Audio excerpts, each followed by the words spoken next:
ہمیں بڑی خوشی ہے کہ کنسٹرکشن فیلڈ کو ریوائیو کرنے کے لیے بے اقدامات کیے گئے ہیں، کیونکہ کنسٹرکشن سے بہت ساری انڈسٹریز اور بھی جڑی ہوئی ہوتی ہیں، مگر کارپوریٹ سیکٹر کے اوپر تھوڑی سی ایڈریس کرنے کی ضرورت تھی۔ ان حالات میں اتنا اچھا بجٹ جو کہ آپ کے پورے سال جس طرح منسٹر صاحب نے کہا کہ جی لاسٹ ایئر بھی انہوں نے ڈبل ایکسٹرا بجٹ جو منی بجٹ آتا ہے وہ نہیں دیا، تو میرے حساب سے ابھی بھی نہیں آئے گا۔ جو ملک چل ہی ادھار پہ رہا ہو، آپ تنخواہیں بڑھانے سے یا پینشن بڑھانے سے کیا فائدہ ہوگا؟ کہاں سے لیں گے پینشن اور تنخواہیں؟ یہ تو ہر سال ہوتا رہتا ہے، لیکن اس کا کوئی ہمیں فائدہ نہیں ہوا، چیزیں وہیں پہ مہنگی ہیں۔ غریب عوام کو کیا ملنا ہے؟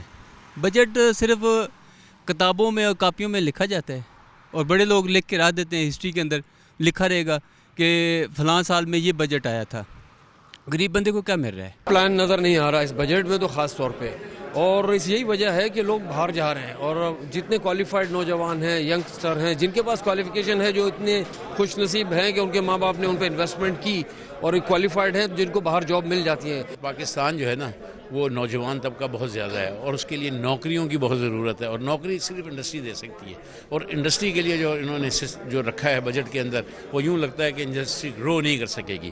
یہ امپورٹ کی جو ریلیف کی بات کی گئی وہ بڑی خطرناک بات ہے کہ اگر آپ نے امپورٹس اچانک بڑھا دیے، جو تھوڑی بہت ہمارے پاس اکنامک اسٹیبلٹی آئی ہے وہ بھی ہم داؤ پہ لگا دیں گے۔ ہمیں بڑی خوشی ہے کہ کنسٹرکشن فیلڈ کو ریوائیو کرنے کے لیے بے اقدامات کیے گئے ہیں، کیونکہ کنسٹرکشن سے بہت ساری انڈسٹریز اور بھی جڑی ہوئی ہوتی ہیں، مگر کارپوریٹ سیکٹر کے اوپر تھوڑی سی ایڈریس کرنے کی ضرورت تھی۔ ان حالات میں اتنا اچھا بجٹ جو کہ آپ کے پورے سال جس طرح منسٹر صاحب نے کہا کہ جی لاسٹ ایئر بھی انہوں نے ڈبل ایکسٹرا بجٹ جو منی بجٹ آتا ہے وہ نہیں دیا، تو میرے حساب سے ابھی بھی نہیں آئے گا۔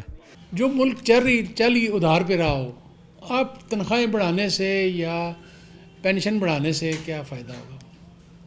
کہاں سے لیں گے پینشن اور تنخواہیں؟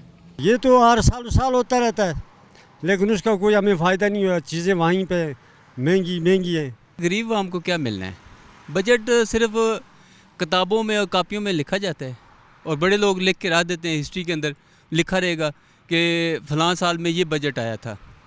غریب بندے کو کیا مل رہا ہے؟ پلان نظر نہیں آ رہا اس بجٹ میں تو خاص طور پہ، اور اس یہی وجہ ہے کہ لوگ باہر جا رہے ہیں، اور جتنے کوالیفائڈ نوجوان ہیں، ینگسٹر ہیں، جن کے پاس کوالیفیکیشن ہے، جو اتنے خوش نصیب ہیں کہ ان کے ماں باپ نے ان پہ انویسٹمنٹ کی اور کوالیفائڈ ہیں جن کو باہر جاب مل جاتی ہے۔ پاکستان جو ہے نا وہ نوجوان طبقہ بہت زیادہ ہے، اور اس کے لیے نوکریوں کی بہت ضرورت ہے، اور نوکری صرف انڈسٹری دے سکتی ہے، اور انڈسٹری کے لیے جو انہوں نے جو رکھا ہے بجٹ کے اندر، وہ یوں لگتا ہے کہ انڈسٹری گرو نہیں کر سکے گی۔ یہ امپورٹ کی جو ریلیف کی بات کی گئی وہ بڑی خطرناک بات ہے کہ اگر آپ نے امپورٹس اچانک بڑھا دیے، جو تھوڑی بہت ہمارے پاس اکنامک اسٹیبلٹی آئی ہے وہ بھی ہم داؤ پہ لگا دیں گے۔